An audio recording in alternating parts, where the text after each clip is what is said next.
Semangat pagi, salam sejahtera buat kita semuanya. Pada kesempatan hari ini kita lanjutkan dalam pembelajaran biologi yaitu bab baru, yaitu bab yang mempelajari tentang virus. Bila kita mendengar virus berarti kita teringat terhadap penyakit COVID-19. Adalah penyakit gangguan pernapasan yang disebabkan oleh virus corona yang bentuknya bulat. Nah, penyakit COVID ini melanda dunia sehingga disebut dengan penyakit pandemik yang memakan jutaan korban, sehingga kita harus lebih waspada terhadap penyakit COVID-19. Nah, sekarang kita ingin mau mempelajari bagaimana virus tersebut. Pada awalnya kita mempelajari sejarah penemuan virus. Pertama kali si Adolf Meyer 1883. Beliau pertama sekali mengamati suatu masalah yaitu berkecak kuning yang dikenal dengan mozaik pada daun tembakau. Tanaman yang sehat menjadi sakit setelah disemprotkan ekstrak daun mozaik. Penyebab penyakit ini tidak dapat diamati dengan mikroskop biasa. Maka Adolf Meyer menduga penyebabnya itu adalah bakteri yang lebih kecil.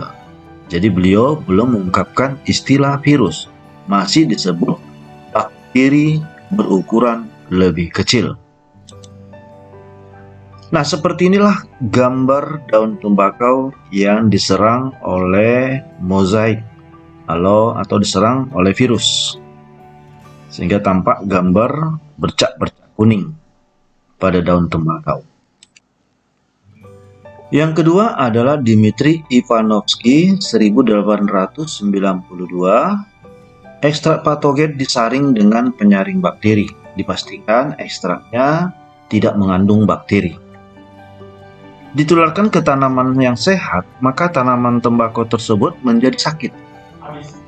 Maka beliau menduga hal ini disebabkan oleh bakteri patogenik yang ukurannya lebih kecil. Lalu yang ketiga, Martinus Beijering 1897. Beliau melakukan suatu percobaan di mana ekstrak patogen tidak dapat dibiarkan pada media bakteri atau jeli.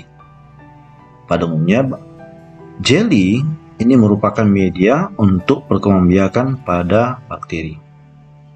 Ekstrak patogen tersebut diberi alkohol, lalu patogen tersebut tidak mengalami perubahan atau dalam arti tetap aktif. Beliau menduga partikel jauh lebih kecil dan sederhana. Lalu yang keempat adalah Wendell Stanley 1935. Beliau berhasil mengkristalkan partikel patogen dengan cara melakukan putaran atau dengan menggunakan alat sentrifuge yang menyebabkan patogen tersebut mengkristal. Lalu dia memberi istilah tobacco mosaic virus. Artinya, patogen tersebut merupakan partikel yang dapat dikristalkan. Sel hidup apapun tidak dapat dikristalkan. Sementara tobacco mosaic virus adalah suatu patogen yang unik dibandingkan bakteri pada umumnya. Nah, sekarang kita memperhatikan bagaimana ciri-ciri tubuh virus. Virus memiliki ukuran 20-300 nanometer dengan catatan 1 nanometer sama dengan 1/1 juta milimeter. Jadi kita bayangkan ukuran virus adalah sangat kecil sehingga tidak bisa diamati dengan mikroskop biasa. Nah, untuk mengamatinya dengan menggunakan mikroskop elektron. Bentuk virus bervariasi, ada yang bentuk batang, bulat, oval, filamen atau benang, polihedral, banyak segi, atau bentuknya ada yang seperti huruf T. Struktur tubuh dikenal dengan aseluler, artinya virus itu bukan sel. Kenapa dia itu bukan sel? Karena tidak menggambarkan ciri-ciri seperti sel umumnya. Namun virus pada tubuhnya mengandung asam nukleat, baik itu DNA maupun RNA. Namun ingat, pada virus dia tidak memiliki dua-duanya, hanya satu, DNA atau RNA, dan dilengkapi dengan kapsid berupa pelindung dari asam nukleatnya. Virus ini disebut dengan metaorganisme. Artinya peralihan antara benda mati dengan makhluk hidup. Bisa dikatakan benda mati, bisa juga dikatakan makhluk hidup.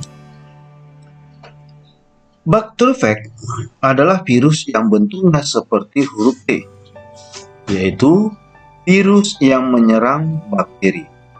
Jadi diingat, bacteriophage ini adalah virus yang menyerang bakteri. Pada bagian tubuhnya terdapat kepala, ada leher, dan ekor. Nah, perhatikan gambar virus T atau bacteriophage. Karena ini adalah bagian kepala, bagian leher, dan bagian ekor. Di bagian kepala terdapat kapsid, yaitu melindungi asam nukleatnya berupa DNA. Pada leher adalah di bagian bawah kepalanya, lalu dilanjutkan dengan selubung ekor. Lalu disertai dengan serabut ekor yang mirip seperti kakinya. Lalu ada papan dasar untuk melekatkan diri dan memasukkan asam nukleatnya. Inilah bentuk virus T atau dikenal dengan bacteriophage. Ragam bentuk virus, ada yang bentuknya seperti batang, perhatikan gambarnya ya, mirip seperti batang. Lalu ada polihedral yang banyak sisi. Ya, seperti misalnya adenovirus.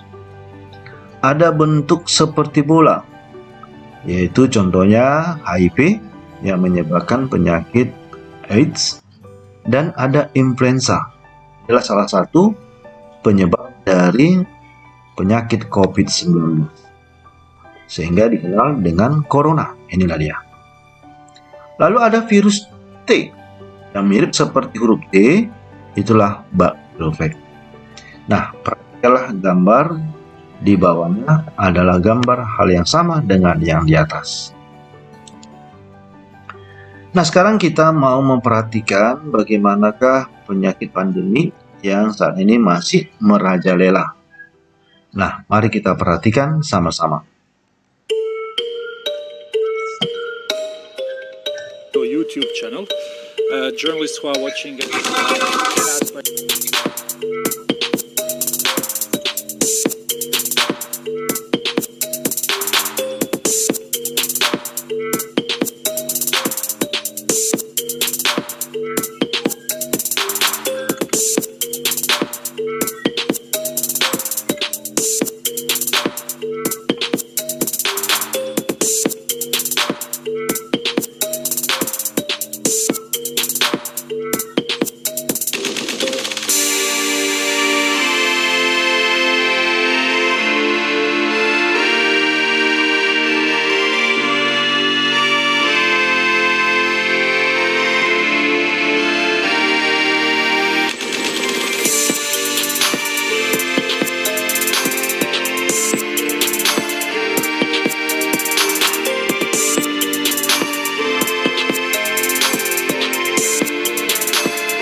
Sekarang kita lanjutkan cara hidup virus. Virus hanya dapat hidup pada sel hidup, dia tidak bisa hidup pada sel atau jaringan yang sudah mati. Maka dipastikan virus ini dapat masuk ke sel hidup lainnya dalam waktu yang singkat, sehingga dikenal dengan parasit intraselular obligat atau parasit sejati. Sel inang adalah monoselular maupun multiselular. Virus ini tidak memiliki protoplasma, sehingga dia tidak bisa terpisah dengan sel inang.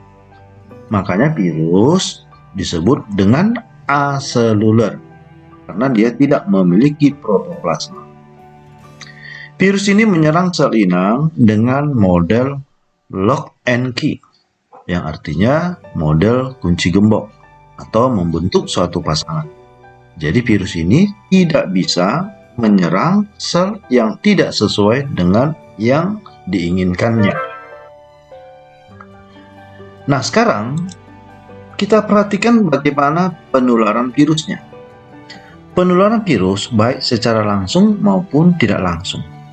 Kalau secara langsung yaitu lewat udara, air, darah, lendir, dan media lain.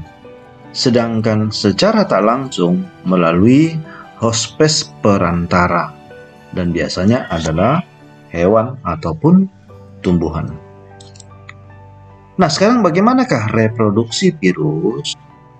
Reproduksi virus itu dengan cara replikasi asam nukleat atau memperbanyak mengkopi asam nukleat, sehingga cara reproduksi virus ini menyebabkan virus-virus baru terbentuk dengan cepat.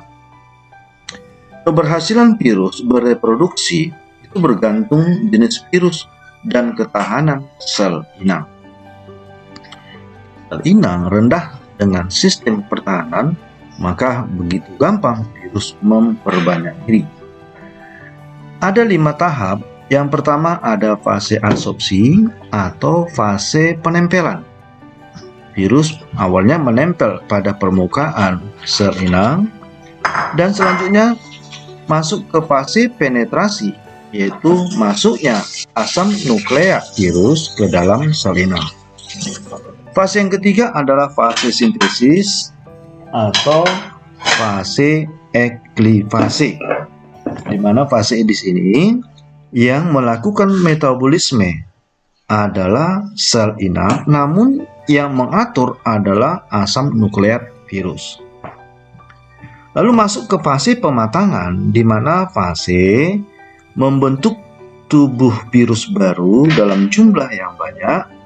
Ketika sudah terbentuk sempurna virus-virus baru, maka masuklah fase yang terakhir, yaitu fase lisis, yaitu fase penghancuran sel inang, menyebabkan virus-virus baru keluar untuk mencari sel inang baru. Dalam reproduksi virus dikenal dengan siklus litik. Siklus litik ini terjadi bila pertahanan sel inang lebih rendah dengan daya infeksi virus, sehingga dari 5 tahap dapat berlangsung. Virus berkembang biak dengan siklus litik, sehingga dikenal dengan virus virulen. Bagaimana dengan siklus lisogenik? Lisogenik ini adalah terjadi bila pertahanan sel inang lebih kuat dibandingkan daya infeksi virus, sehingga sel inang tidak pecah atau melakukan hal yang normal. Namun terjadi replikasi genom virus dalam inti sel inang.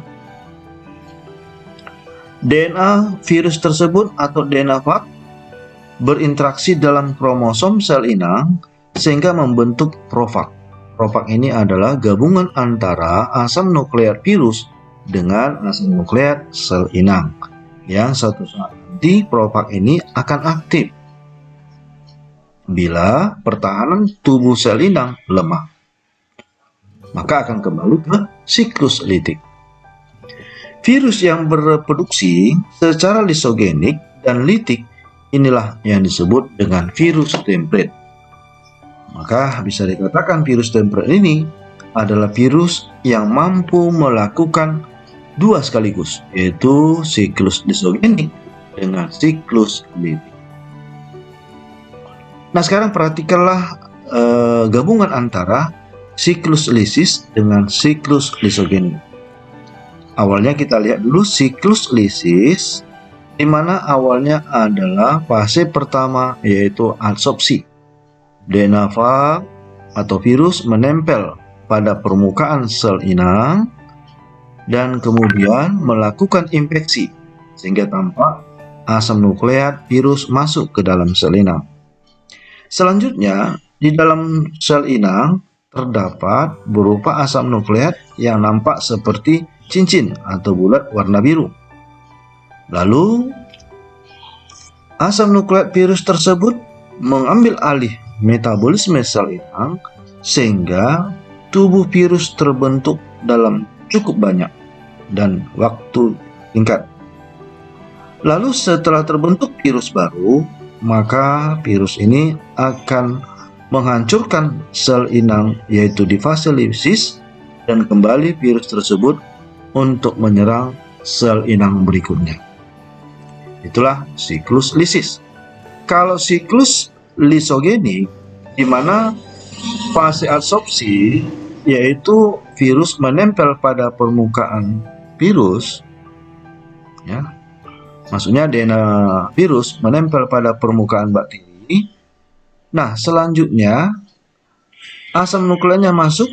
Setelah itu asam nukleatnya menempel pada permukaan atau asam nukleat dari sel inang.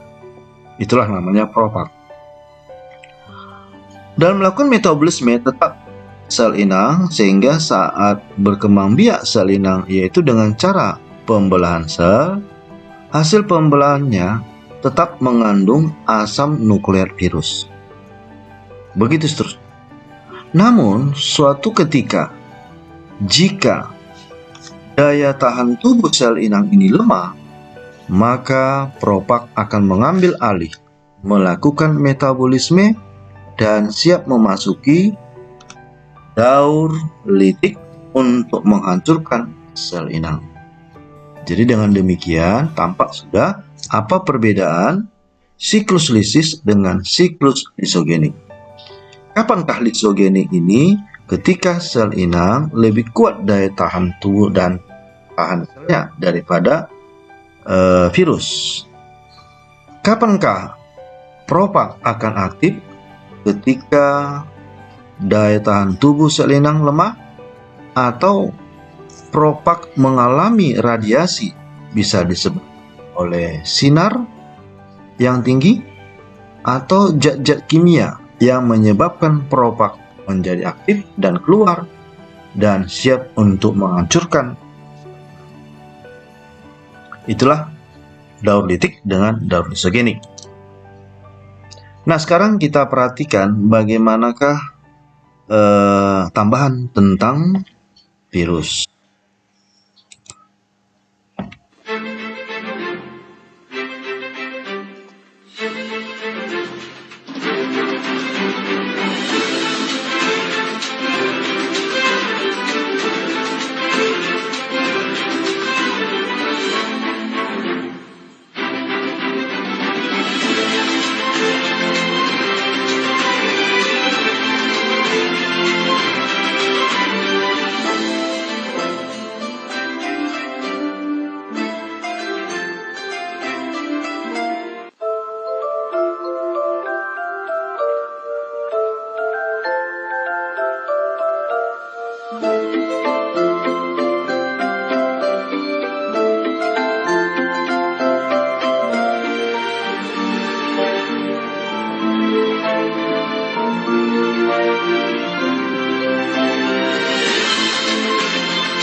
Demikianlah pembelajaran kita tentang virus. Nanti akan kita lanjutkan pembelajaran virus yang berikutnya.